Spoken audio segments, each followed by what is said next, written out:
Okay, in the last video we went through the derivations of the equations of motion, talking about the motion, the uniform motion of a body in a circle that is moving with a constant angular acceleration.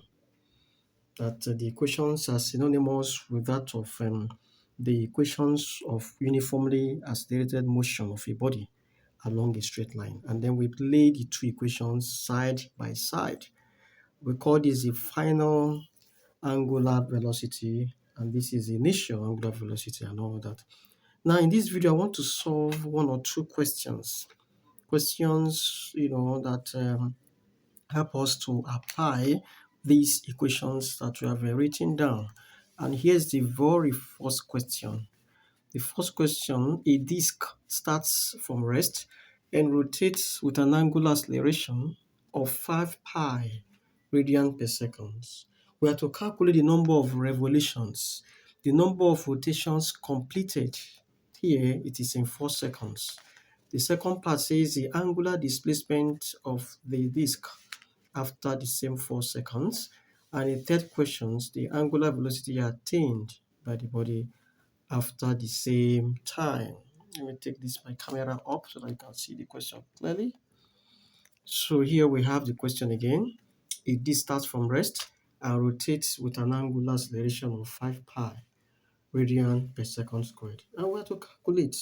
Now, first of all, whether it is linear equations you are dealing with, as equation along a straight line, or a circular motion you are dealing with, whatever, however you want to solve it, you must start by writing down the parameters of given in the question. Okay, the facts about the question is that this starts from rest. This is 0. That is initial angular velocity is 0, and then moves with a constant angular acceleration of 5 pi radian per second square. You also note that. And then we are looking at also giving time t 4 seconds later.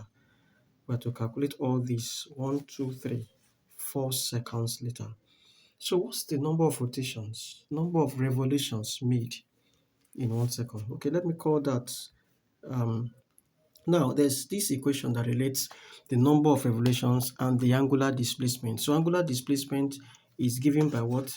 2 pi multiplied by the number of revolutions.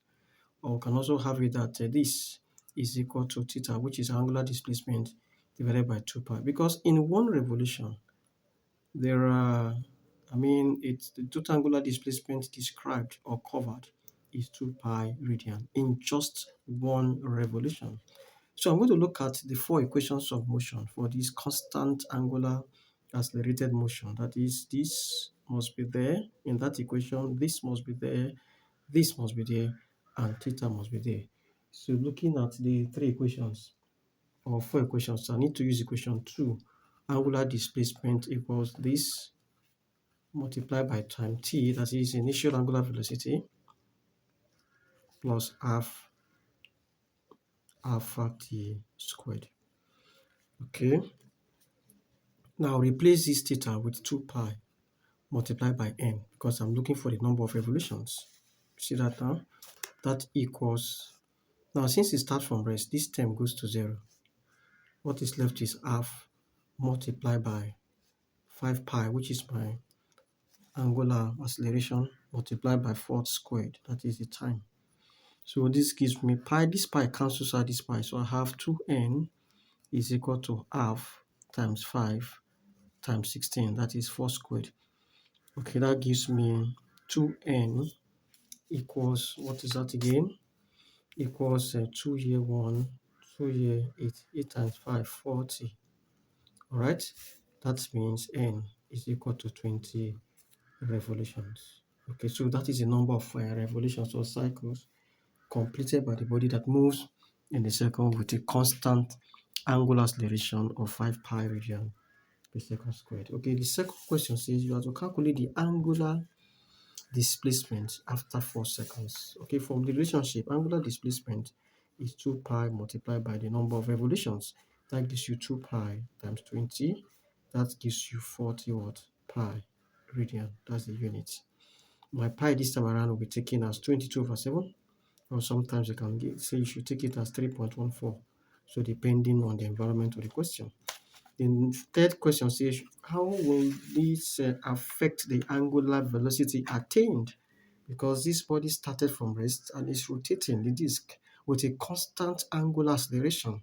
After 4 seconds, what will be the final angular velocity, omega, of the body? So we can decide to use the first equation.